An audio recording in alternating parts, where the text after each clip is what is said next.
बहुत समय पहले की बात है। घने जंगलों और ऊंचे पहाड़ों के बीच बसे एक छोटे से गांव में 7 भाई और उनकी एक बहन रहते थे। उनके माँ बाप का देहांत बहुत पहले हो चुका था, इसलिए पूरा घर उन्हीं 7 भाइयों के कंधों पर टिका था। उनकी बहन घर की सबसे छोटी थी, लेकिन सबसे समझदार भी। सुबह उठकर घर साफ करना, भाइयों के लिए खाना बनाना और रात को सबका इंतजार करना, यही उसकी दुनिया थी। सातों भाई उसे अपनी जान से ज्यादा प्यार करते थे।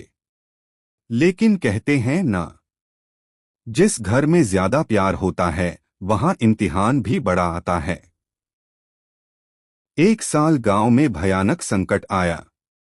बारिश नहीं हुई, फसल सूख गई, काम बंद हो गया। गांव के लोग एक एक करके शहर जाने लगे। सातों भाई दिन रात मेहनत करते, लेकिन कमाई इतनी नहीं होती कि घर चल सके। एक रात सभी चुपचाप बैठे थे। तब सबसे बड़े भाई ने भारी आवाज में कहा, अगर हम यहीं रहे तो सब भूखे मर जाएंगे। दूसरे भाई ने सुझाव दिया, क्यों न हम अलग अलग शहर जाकर काम ढूंढें। यह सुनते ही बहन की आंखों में आंसू आ गए। वह बोली, अगर आप लोग चले गए तो मैं अकेली कैसे रहूंगी। भाइयों का दिल टूट गया, लेकिन मजबूरी बड़ी चीज होती है।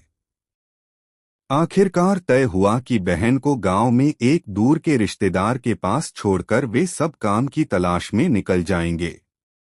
जाते समय सातों भाइयों ने एक ही वादा किया, बहन जल्दी लौटेंगे, ये सिर्फ कुछ दिनों की बात है।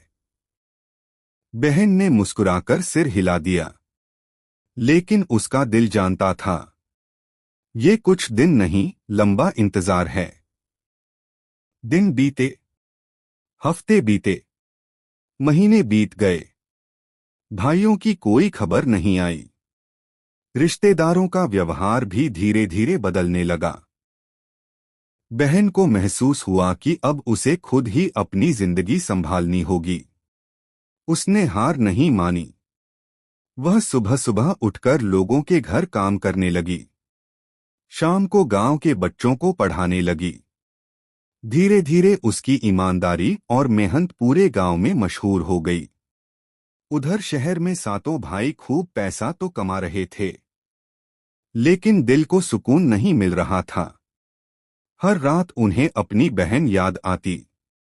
उसकी मुस्कान, उसका इंतजार और उसका भरोसा। एक दिन सबसे छोटे भाई ने कहा, हम क्या कमा रहे हैं अगर बहन हमारे साथ नहीं। उस दिन सातों भाइयों ने फैसला किया, अब चाहे जो हो जाए घर लौटेंगे। जब वे कई साल बाद गांव पहुंचे तो जो देखा उस पर उन्हें यकीन